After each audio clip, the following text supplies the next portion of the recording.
Assalamualaikum warahmatullahi wabarakatuh. Alhamdulillah, bersyukur kehadrat ilahi dengan limpah kurnianya dapat kita bersama di petang penghulu segala hari dalam Al-Hidayah, teman muhasabah diri. Selawat dan salam ke atas junjungan besar Nabi Muhammad sallallahu alaihi wasallam, kaum kerabat dan para muslimin dan muslimat yang dirahmati Allah sekalian. Saudara, anak yatim merupakan anak-anak yang belum baligh yang telah kematian bapa atau ibu. Warisnya bertanggungjawab memelihara mereka dengan sempurna. Dilarang sama sekali menganiaya serta menindas atau mengkhianati segala harta kepunyaan anak-anak yatim. Jika waris tidak mampu memeliharanya, maka wajiblah yang berupaya membantu, dan jika golongan ini mengabaikan kewajipan, maka tertanggunglah kepada masyarakat seluruhnya.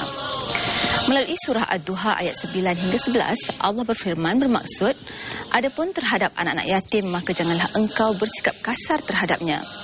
Dan orang yang meminta, janganlah engkau tengking herdik. Dan adapun nikmat Tuhanmu, hendaklah engkau beritakan.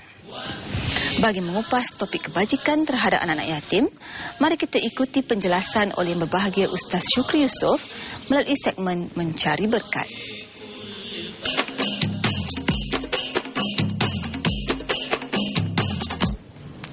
Assalamualaikum warahmatullahi wabarakatuh. Alhamdulillah. Wassalatu wassalam ala rasulillah wa ala alihi wa sahbihi wa tabi'ina bi ihsanin ila yaumiddin, amma ba'. Saudara yang dirahmati Allah, alhamdulillah, syukur kita kepada Allah Subhanahu wa taala pada saat dan ketika ini kita dipertemukan Allah Subhanahu wa taala. Mudah-mudahan kehidupan kita sentiasa diberi keberkatan oleh Allah Subhanahu wa taala.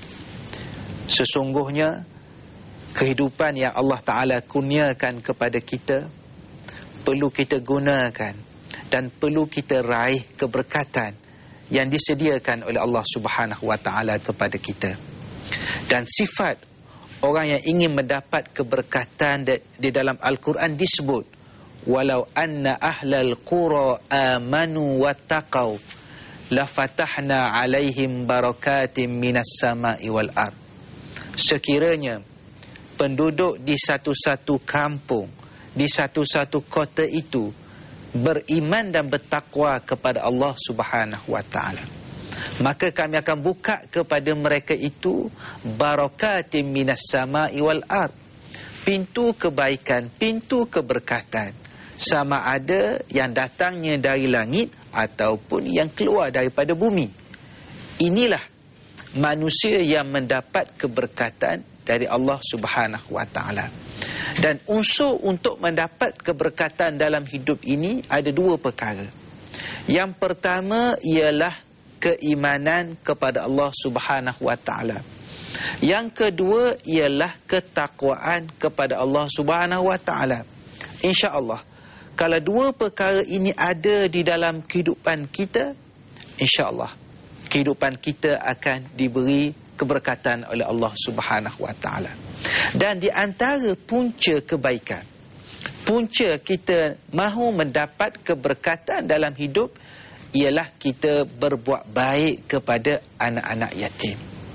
Ini berdasarkan suatu ayat daripada Al-Quran. Allah Subhanahu wa taala menyebut, wabil walidaini ihsana wa bidzil qurba wal yatama wal masakin wal jari dzil qurba wal jaril junubi was sahibi bil jam wa ibnis sabil wa ma malakat aymanukum.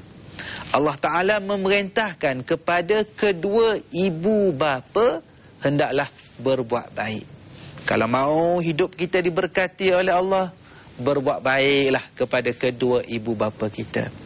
Sama ada ibu bapa kita yang masih ada, yang bersama dengan kita, ataupun yang sudah meninggalkan kita. Adakah perlu berbuat baik kepada ibu bapa yang dah meninggalkan kita? Ada. Dengan cara sentiasa kita mendoakan kepada mereka. Dan pada masa yang sama, kita membuat perkara-perkara yang ibu dan ayah kita suka ketika kehidupan mereka. Apa yang ayah kita suka buat, kebajikan yang ibu kita suka buat, itu kita lakukan.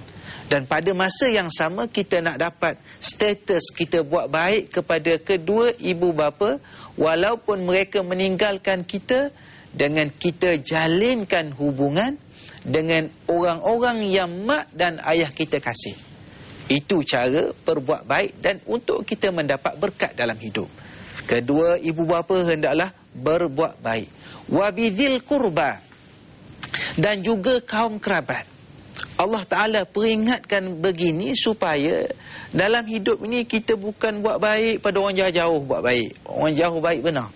Tapi orang dekat, keluarga sendiri, kita kadang-kadang tak perasan. Keluarga sendiri susah, makan minum susah, nak menyengolahkan anaknya pun susah. Kadang-kadang kita lupa. Maka Allah ingatkan kita, wabidhil kurba, kepada kaum kerabat, wal yatama, dan juga kepada anak yatim. Ingat kepada anak yatim. Kerana bila kita ingat kepada anak yatim, kita ingat juga kepada Nabi kita Muhammad sallallahu alaihi wasallam. Kerana disebut dalam kitab-kitab sirah, Nabi ini wulida yatima. Nabi lahir dalam keadaan yatim. Bapa dah meninggal dunia lebih awal. Itu akan mengingatkan kepada kita bahawa perlu kita berbuat baik kepada anak yatim, dan kita ingat kepada Rasulullah sallallahu alaihi wasallam juga anak yatim, dan kita lihat dalam sejarah kehidupan baginda, Rasulullah cukup mengambil berat tentang anak-anak yatim. Wal masakin, dan juga kepada orang miskin. Wal jari dzil qurba, dan juga jiran tetangga yang merupakan kaum kerabat kita. Wal jaril junubi, dan begitu juga jiran yang bersebelahan dengan kita. Wasahibi bil jambi, rakan sejawat kita. Wabnis sabil, orang dalam perjalanan. Wama malakat aimanukum, dan juga hamba-hamba yang kamu miliki. Selain daripada hamba, kalau dalam kehidupan hari ini, kita boleh juga sebut orang yang kita miliki itu ialah pekerja kita, kaki tangan kita. Tugas kita ialah untuk kita dapat berkat, hendaklah kita berbuat baik. Puan-puan, saudara penonton yang dirahmati Allah, kita berehat seketika, insya-Allah kita sambung perbincangan kita selepas ini.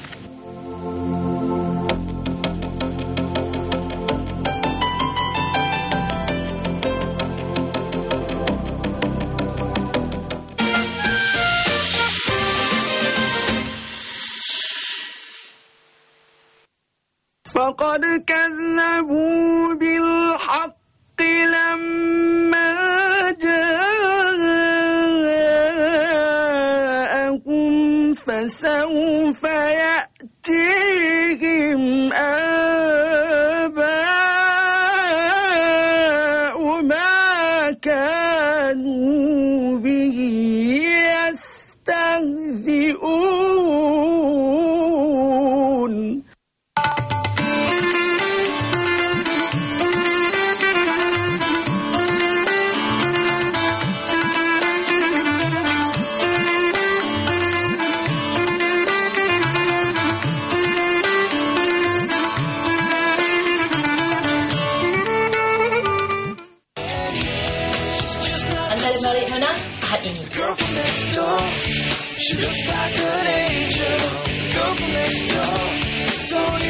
Memberi perkhidmatan dan penjagaan kepada pesakit. So kind of moral support also for the patient and the family. Walaupun dia dengan kecacatan dia yang ada tu, tapi dia boleh hidup dengan keluarganya macam biasa. Perkhidmatan home nursing dalam Nona, Ahad di TV3. Kembali bertemu saudara, puan-puan yang dirahmati Allah sekalian. Jelas sekali kepada kita bagaimana Nabi SAW meminta kepada kita untuk kita capai hidup yang berkat, kita kena berbuat baik kepada yang saya katakan tadi, wal yatama, anak-anak yatim. Dan di antara cara berbuat baik kepada anak yatim itu ialah menjaga harta mereka. Contohnya kita ni sebagai pemegang amanah. ayah budak itu dah tak ada, mak dah tak ada, kita ni jadi penjaga dan kita dipertanggungjawabkan jaga amanah.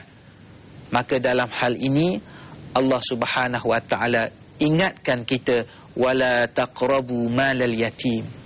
Jangan kamu dekati harta anak yatim. Kalau puan-puan, tuan-tuan tengok dalam Al-Quran, banyak ayat yang Allah Ta'ala gunakan bila cegah sesuatu, jangan dekati. Macam Allah Ta'ala perintahkan kepada Nabi Adam dan Hawa, wala taqraba hadhihi syajarah. Jangan kamu dekati pokok ini.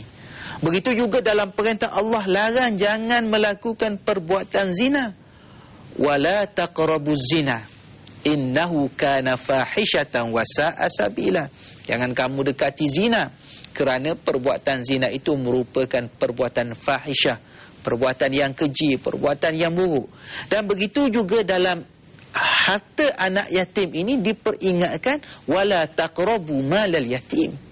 Jangan kamu dekati harta anak yatim, dengan arti kata maksudnya jangan berani, jangan terfikir dalam kotak pemikiran ni nak makan walaupun sedikit daripada harta anak yatim, kerana ini merupakan sebagai suatu amanah Allah Subhanahu wa taala.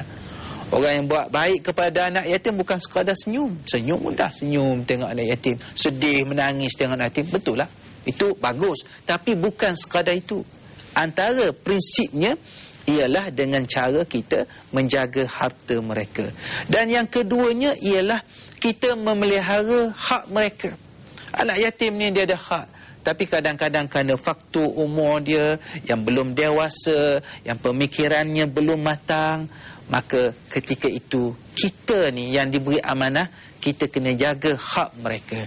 Dan begitu juga, walaupun kita bukan penjaga khusus kepada anak yatim, kita sebagai masyarakat, kita kena raikan hak-hak mereka. Sebab kedudukan mereka adalah tinggi di sisi Rasulullah SAW dan juga di sisi pandangan Islam.